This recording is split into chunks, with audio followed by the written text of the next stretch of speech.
Thanks for tuning in to another episode of His Daughter, Her Dad. I'm his daughter. And I'm her dad. Most days out of the week anyway. Anyways, so today we're exploring this episode of The Husband. If you've been listening, you've been connecting to the show. I'm listening to the path that my father has taken in his life. I attribute much of who I am based on who he is. And I thought it was really important for us to talk about this. Last week, we talked about the worker, and I'm an individual who develops relationships with people through work. And so this is not only an opportunity for me to help share my dad's story, but this is also an opportunity for me to nurture my relationship with my dad. Yes. What do you think about that, Dad? Hey, I think that's super. You think it's super? Why is it so super? Nurturing. You say nurturing relationship. Uh-huh. I like that because that forms into reality. Mm-hmm. And that gets you through life. Yeah. Nurture relationship. Yeah. I love that. Let's nurture at this moment your desire to be excellent with dad jokes. I need another dad joke. Wow. We've got to start these shows with dad jokes. Do you have one ready for me? Wow. She wants a dad joke. So if you don't know this, dad jokes are supposedly the best jokes ever because they're the wittiest. They're the kindest. They come from the most genuine space in one's heart. And so as my dad is not the best dad joke teller, he does like to joke around. He's like a Dolomite type of joker. If you've ever heard of Dolomite, go find him. We won't be sharing clips of Dolomite today. We also won't be letting him test his Dolomite on us, but he's going to give us a dad joke right now. So you ready? Yes, I'm ready. Okay. Let's see.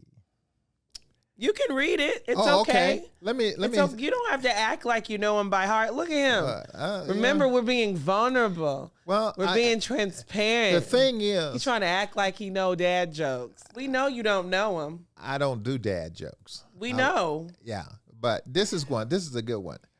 How do you use a block of cheddar cheese in a sword fight? I would never. So I don't know. Like, what's the answer?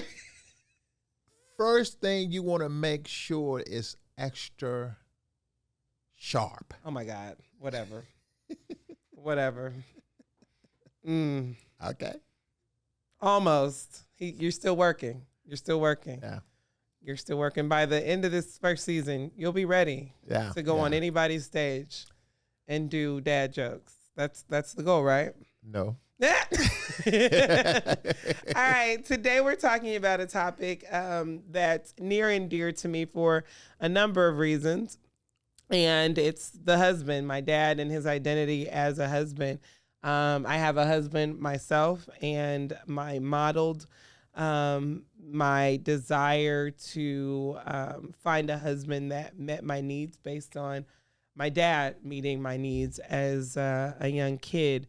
And so I'm curious, not everybody wants to be married this day and age. Most people end up getting married. A higher percentage of people do get married.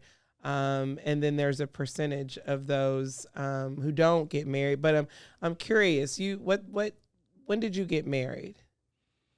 How old were you? Do you remember? I got married in 1983. Okay, so I was 24. 24. So this was in the 80s.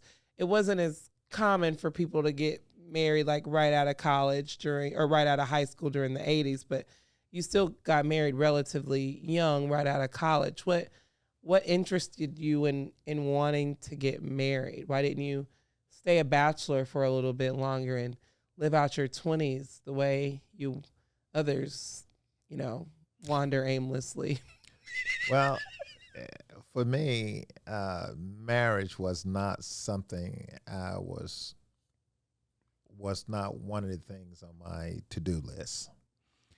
I do recall meeting her after first year in college, high school. I left high school, went to college, and I met her. You didn't court anybody else? No. I You started. didn't date anybody else? No. Okay. If you can remember, I was the shy one. Mm-hmm. That was a little dating. It wasn't seriously dating. I was mostly focused on me. And again, it keeps coming back to I was focused on taking care of siblings, not directly, indirectly, provide as much as I can, and find out what I was going to do next in my life. So a relationship wasn't a thing I was desiring. It was around me, but I didn't desire it. Sure. But So you met a woman. Met a woman, and I met her at my second job. At UPS? No, at Wilson Jewelry. Oh, okay. Yes, Wilson Jewelry. Believe it or not, when I worked at Wilson's Jewelry, your uncle came and worked there too. Okay. And he works in another department. And I saw this lady come in to visit him, and I wanted to get to know her. Why was she visiting him? That was his niece. Oh, okay. That was your Uncle Travis. Oh, okay. Cool Yes. beans. That was yeah. Oh, okay. So when she came, you know, a pathway to meeting a fella is through work. So, fellas, if you want to go and find a wife, you can go to a department store and work. Put in some hours there. That was back in the day. Don't work that way. Are you sure it doesn't work that way? Well, put it like this. You can't pick up people at work? Oh, you can. But maybe that's not the. That's maybe another. That's another not conversation. A kosher way to do it. It costs you more. Oh, it costs you more. Oh, okay. Oh, that is a conversation for another day. Yeah. All right, let's carry on. So Let's anyway, carry on. I saw her, and then I got him to introduce me to her, and that's when it started. And then from there, I was in first year in college, and she was in high school, and so I just started dating her on and off at that time. So it wasn't time for anybody else. Okay. So speaking of dating, I, like my mother, like to keep things. People who know me know that I don't throw away any letters, any cards. I keep them. And I didn't know this about my mother until maybe about 10 years ago. Dad had given me a trunk, and it had all of her things in it. And so I started exploring what was in this trunk and finding bits and pieces of who I was in this trunk. And so I have this letter that my dad wrote back in 1979. If you look at it here, and you talk about, the reason why I was asking him all these questions about, had you dated before? Because it seemed like he was kind of good at it, and this is just one of the many letters. So I'm going to read one of these letters. Oh, my. He did not know this was going to happen. Oh, no. Wow. So this is dated the day after your birthday, January 23rd, and I think 1979. You thought it was still 1978. Don't we do that in January? All right. So it says, I don't remember thanking you for calling me Monday morning to wish me a happy birthday and to wake me up for class. If not, thank you. Hearing your voice that morning gave me a warm feeling in my heart. I never received a feeling I never received such a feeling after an hour, only 2 hours of sleep. Thank you again. I wish you have, hold on, because it's a little blurry, folks. This letter is old. I wish you were here right now in person. I promise when I do see you, hopefully soon, I will thank you, sweetheart. I will be looking forward to my birthday present. I don't know what this present gonna be. I can't sleep some nights because I'm thinking of you. Really? It's thoughts of you that take me to a place where no one else can take me. I will always miss you. I hope you know how I feel about you. I have you close in my heart. Just remember, I'm yours until you no longer want me. I will always love you. You were professing the love, sir. What do you think about that? Well, the letter spoke for itself. The letter spoke for itself. So, you go through this courting experience. When did you figure out, okay, I want to commit myself to an individual for the rest of my life and marry them?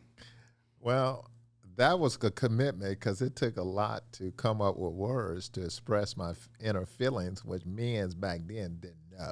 Mm-hmm. You weren't taught to talk like this? No, absolutely not. It was mostly, and you just reminded me so much of why when I'm talking to someone, I want to know the person to be able to communicate to that person. Mm-hmm. And I got to know her. So those words came from based on me knowing her. And I was able to pull those words out. If you asked me on the spot to say something like that, I couldn't do it. But I can relate to the individual because that's what I saw in an individual. Mm-hmm. And I was able to articulate those words. And I didn't think it was that long. I would really. There's longer ones. You've got 2 pagers. Oh my goodness. Yeah, you'll never see them though. I won't show them to you. They're all mine. Wow. Wow. Maybe one day. Wow, my goodness. So when did you shift? When did you shift to say, I want to commit my entire life to an individual? Because, I mean, people were doing it. I mean, but it was the 80s. I hear y'all were turning up in the 80s. They was turning up. They were? Okay. Yeah, I focused on working, going to school, and had a relationship. So why get married? Well, you want to be honest? Yes.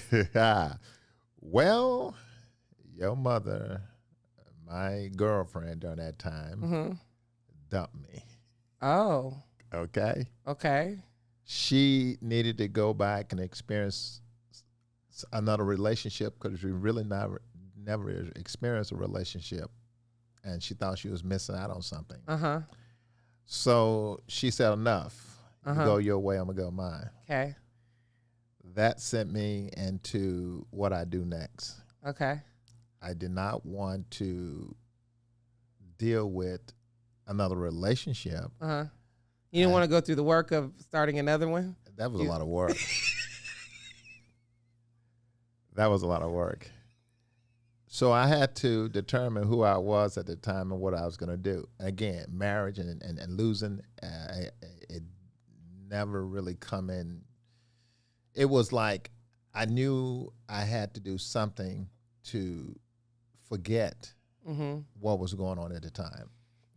And man, you know, when you get dumped, it's not a pretty feeling, not a sight, it's a feeling, okay? So I took on trying to figure out what's next. So how'd you get her back? I tried to date others. It was just going through the motion. You're not answering the question. How'd you get her back? You want me to answer the question? Yes. Okay. Okay. I went. You got dumped. Yes. With all these love letters, you got dumped, and she kept them. So she must have liked them. After trying to talk to her, she was in school talking to a good friend, which is because y'all were in a long distance relationship. Yes. Yeah. She was in a college. College for women and women's college. I think that's important to make that point. She was in an all women's college and a settled relationship with this man, and she's probably thinking, "Oh my goodness, makes sense." So, yeah, she's smart woman. Yeah, I actually go weekends to go up there and see her and come back and go to work. But the most important thing, I had to say, what I'm gonna do. So, one of your uncles, he was a pastor. Of all your uncles, I say, okay, he's the only one I can talk to about this. Mm-hmm. I went to him and I just told him, hey, I got dumped by your niece. What I should do. Oh, that one easy to talk. And told on her. No. I was telling I told her myself because I was at a loss because he understood she wanted to do what she wanted to do, so they weren't going to change her mind. So I went to him as the man to man. It wasn't about trying to, because you weren't gonna ask him to no pitch shit for you. Oh no. Oh, okay. I was a man then. Oh, okay. I think you still are. I was hurt, but I was a man. But I asked him what I should do, and he gave me advice on what you should do is just wait, give her time. Just be nice to it, but just give her time. And I say, it's hurting. I say, I understand. He said, but a lot of times, and again, he was speaking to me from a spiritual point. A lot of times, things are meant to be, but you got to let God lead you. And he began to give me some spiritual words. So that was a man-to-man, but a spiritual man telling me, not because of his needs, because of who I was and who he was. And we had a good talk, and I walked away a little better, but now searching for what he was saying, giving it time in a spiritual way. So how'd you get her back? I started dating, and whatever was going on with her wasn't working out. She didn't tell me, but now she wants to come back and interfere with my date. I had a date, and I had an apartment, and I was sitting in the living room. We was talking, My and mama was messy. she knocked on the door. She came and sit down and start talking like. No, she didn't. No, she didn't. Yes, she did. It's in y'all. She interrupted your date. No, she took over my date. Oh my God. I sit there. Oh my God. I got two women. Oh my God. And I'm trying to be polite. I introduced, and she stood there like ownership. This is like my man, into her posture. She didn't say it, but that's how she. Oh, yes. That's why a lot of your postures come from your mother. Oh, my goodness. You don't have to say much. Oh, my goodness. Okay? So I would have been scared. Who? As like in your position. No, you can't. I was a man. I didn't show fear. Would you stop saying that? I had to because I was hurt. Anyway. So how did the other woman respond? Really? She was offended, upset, and looking at me. You better get her. How dare? And then it was like trying to be cordial. And then all of a sudden your mom got up, smiled, and walked out. Oh, my goodness. Oh, my goodness. So she left. Oh, my goodness. She left a message with this young lady that you wasting your time. And it's almost like I'm playing two women, which I told her she already knew about her and was in the past. So that created a reconnection. I didn't like the idea that she did it but, I was still interested in her. So I had to talk with her. Maybe it helped you feel a little bit of your values. Well, that was values going through pain. Mm-hmm. That was not a good thing, because after then I went through a lot of going back and forth trying to figure things out. Sure. With two women trying to do what they thought was right, take ownership of a relationship. So your mom wanted back in. So it took a little bit of time, and we talked about weeks and months, and then we shifted, started dating again. Okay. And from there, it went to the next level, which you just asked the question. When you decide to get married, at that point, I wasn't going to let her go, so I decided to say, would you marry me? Okay. So, we'll talk a little bit more about just some of the aspects of just you all starting a family and things along those lines. But what I want to go into is, you were married for a short time in comparison. I think I've been married longer than you were married to my mother, and there was a slight interruption in that she passed away, right? And so I want to walk through, y'all's decision to have kids, what that meant to you all, up until losing her. We'll talk a little bit more about losing her in another episode in the future, but I at least want to kind of help the audience understand, like, you committing to doing this work and investing your time and energy in a relationship, making a vow in your relationship. And part of that vow is until death do you part. And that was a part of your process. Like, what did that mean for you, raising kids and then going into a relationship or losing your wife? What that meant to me is God's preparation, because what I seen my early life and my dad went through, it prepared me and gave me more clarity to that. And what do you mean by that? Meaning that at that point, losing a wife and you have 3 kids, a 5-day-old, a baby girl, and you ask yourself at the moment she leaves you and going on to heaven, what's next? Mm-hmm. Only thing I can turn to make sure I turn to is my kids, because I remember my father didn't know how to turn to anybody because of trying to be numb of the situation. And I do remember seeing him and wanting to turn to his kids, but didn't know how. What I knew at the time and preparation, it taught me to say, turn to your kids. Okay. Let's hold that conversation real quick. If you're listening to us, we want to make sure that you're following us on all of our social platforms, because we've got a lot more content for you there. And then we also want you to subscribe and follow and like us wherever you can, because that helps make sure that we can continue to bring content to you. We're going to take a little bit of a pause right now, and we're going to talk about values.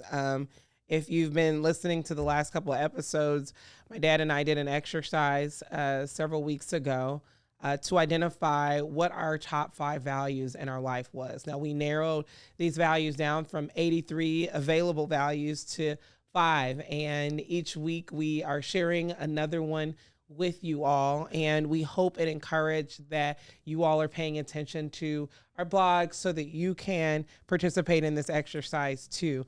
Mind you, Dad, you didn't want to do this in the beginning when I asked him to do this exercise, but he ended up liking it. And so for you girls out there who are trying to strengthen your relationship with your father and have conversation starters, this is an excellent way to do it. They may come in kicking and screaming, but man, they're going to like the time they have with you afterwards. Right, Dad? That's right. All right. So these were my top 5 values right here. And I went over one last week, which was knowledge. Now I'm going to cover another value, which is, I think today I'm going to do creativity, because I'm in this creativity zone. And the creativity value is to have new and original ideas. Since I was a kid, I really valued creativity. I've always liked to read, to draw. I've always liked the stage, whether I was doing a Christmas play in 4th grade to doing monologues. Now I'm in a play, which is crazy. Never thought at my age that for the first time I would do professional community theater, it's been an incredible experience. But I love creativity, and I'll end it in this. At the beginning of the year, I heard a pastor saying, if you're not creating, you're critiquing. And I was finding myself at the beginning of the year doing a lot of critiquing. Now, mind you, I'm very, hold on.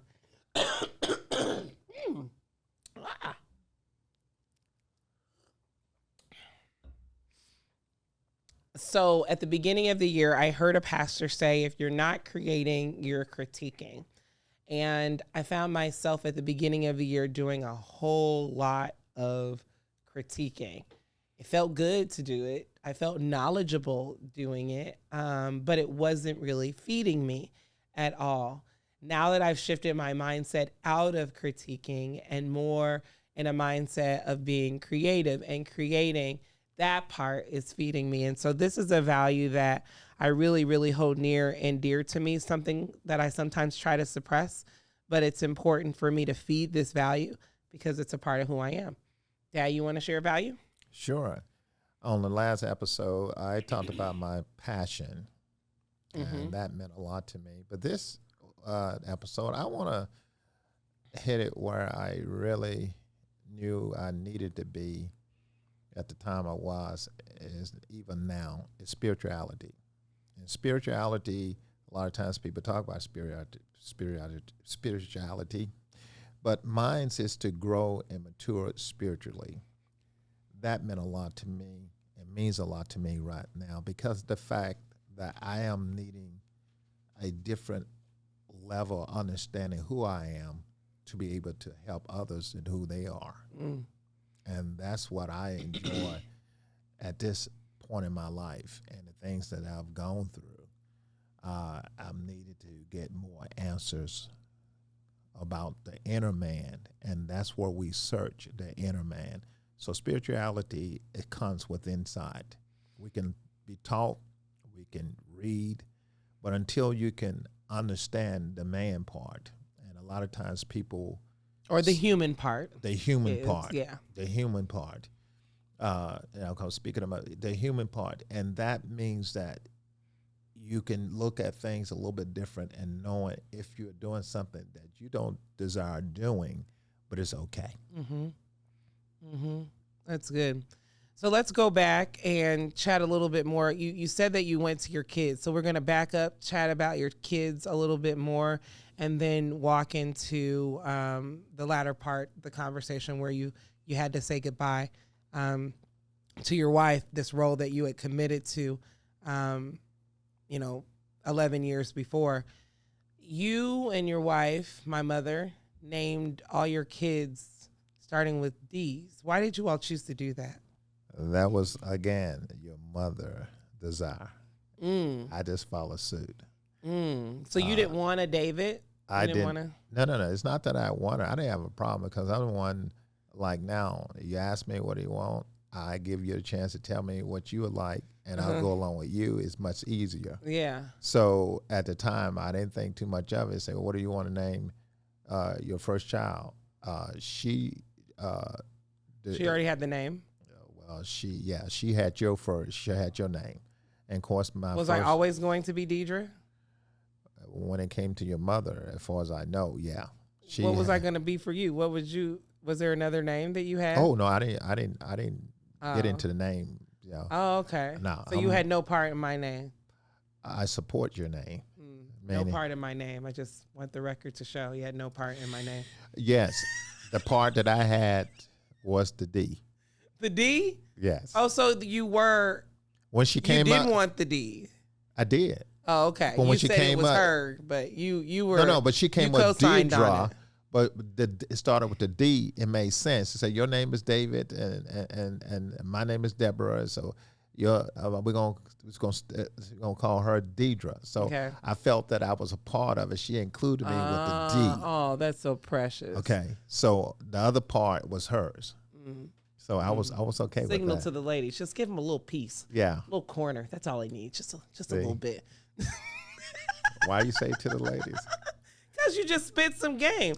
You told us what was effective for you. Yeah. She helped you feel like you were a part of something, and so you got a little piece, and you were happy. It didn't take much. It didn't seem like. Well, I came in agreement with it, so that means I took ownership. You're so brilliant, so brilliant. And so, was it always did you all want to have more than 3 kids, or was Draven going to be it? Well, no, it never came down.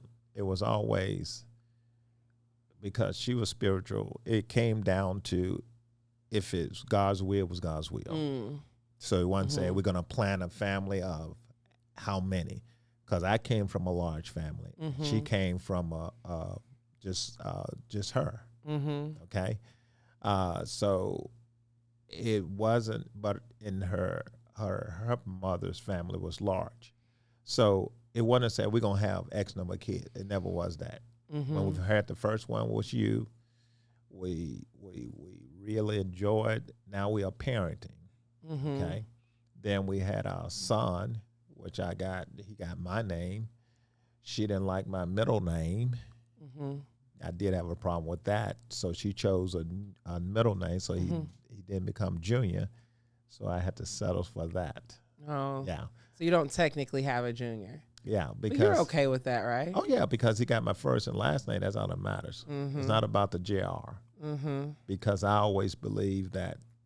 Because your daddy didn't have a junior, did he? Yes. Oh, he did. The first. Oh, he passed. He passed. Okay. It was first one. It was a son. He passed. He was a Wardell. Yeah. So let's transition a little bit into chatting more about raising kids as a husband. What did you feel like your role was in the process of raising kids? Hands-on, meaning that I was there to help her whatever she needed help. There was times when, of course, I worked, and I always worked. My job actually put me on the road. I would have to travel. So when I did get home, she maintained the house. When I did get home, I actually help out. The most important thing at night, she will take care of you guys, but I took ownership of making sure y'all was put to bed. She did the bath, or if you were sick, I took care of y'all while y'all was sick. It just wasn't something we decided. It's something I just started doing. And she was a working mother. She worked also. She worked also. So she wasn't no chump. I mean, a branch manager, like for a bank. She was a branch manager of a bank, and she did well. I mean, she came home. She ran the household. One thing I did like about it, when we met, I never had to dress myself because she made sure I was dressed because I didn't know how to match nothing, you know. But anyway, you've come a long way. Yeah, I came a long way. But she showed. But still though, like real talk, there's there's some road that we still have to travel. Y'all, I'm just gonna interrupt this real quick because we were talking about what he was gonna wear for this. Be nice. I'm not gonna be nice. I'm gonna be real. So he was gonna tell me my outfit. He told me he was gonna wear. I said, "What are you gonna wear?" He said, "I have a Gucci tracksuit." Now I know this man did not go and buy this Gucci tracksuit at a Gucci store. This man has traveled across continents and brought back Gucci that really shouldn't be pronounced Gucci. Maybe it's 1C. And he thought he was going to wear some bootleg Gucci on our podcast. We had to say no. Dad, no fake Gucci. You can't do that. And you have to learn this. Once you become owner of something, it's yours. And No. you can wear it and do what you want. Not with on this podcast, though. I don't know who persuaded you to buy fake Gucci. Anyway, we was talking about dressing. She dressed you, and you've come a mighty long way. Yes. You've come a mighty long way. But, so you know, in this is the 80s. I was born in 86.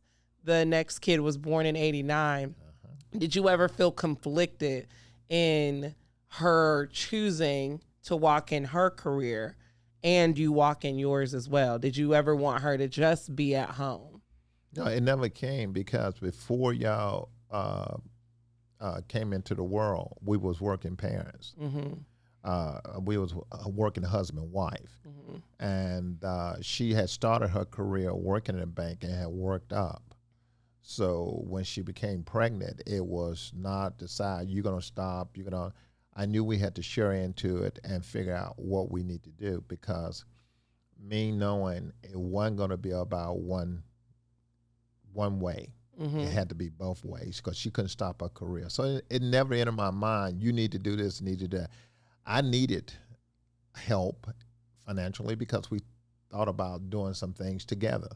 And we did do things together. She was the type will let me know what she would like And what I really liked about it, because she supported me as the man, and she encouraged me, because there was times when I couldn't go to the next level. So I wasn't going to stop her in her career if we can do it together. So our jobs complement each other to make sure when you came into the world, we were still able to take care of you. And again, I got another similar experience when I came up. People around us began to help, and people came into our lives to help take care of you, babysitting while you was working. Yeah. And these are not going to a babysitter. It was individuals who clinged to the family and took care of you, so she was comfortable, and long I knew she was at work and you was comfortable and secure, I can travel and work. So let's wrap this episode up, and we'll talk a little bit more about her when we dive a little bit deeper into, you know, what your experience was as a widower. But did it ever dawn on you that you could lose your wife? Is that something that came up? Did y'all talk about that? I mean, obviously it happened very quickly. You didn't see this coming, but did it ever dawn on you that this could possibly happen? No, we was in the process of the third child, and you thinking about now. And you were building a home. And our career, and making sure y'all getting ready for y'all future, providing for you guys for y'all future, because how old were you? I don't know, do the math. I was at that time like 34, 35? Yeah, 35, yeah. So it was mostly me at that time coming up, is preparing to try to build a home, take care of my family, and secure my family. So that was mostly focused on. So we was enjoying that. So we always, like I said, we were starting to build a home. We was in one home. We was looking for property to build a home, and we was talking about growing. So there was a future thing. So you didn't have time to think about, hey, will one of us not be here? No. No. Yeah. So are you happy that you chose to be a husband? That's back then. It wasn't a choice; it was a force when it came to your mama. Okay. Oh my gosh. With that being said, thanks for tuning in to another episode of His Daughter, Her Dad. We're so happy that you came and spent some time with us today. Make sure you follow us. Share. If you think what you heard today can connect with someone else, please share it so that we can impact their lives too with your help. Talk to you soon. Yes.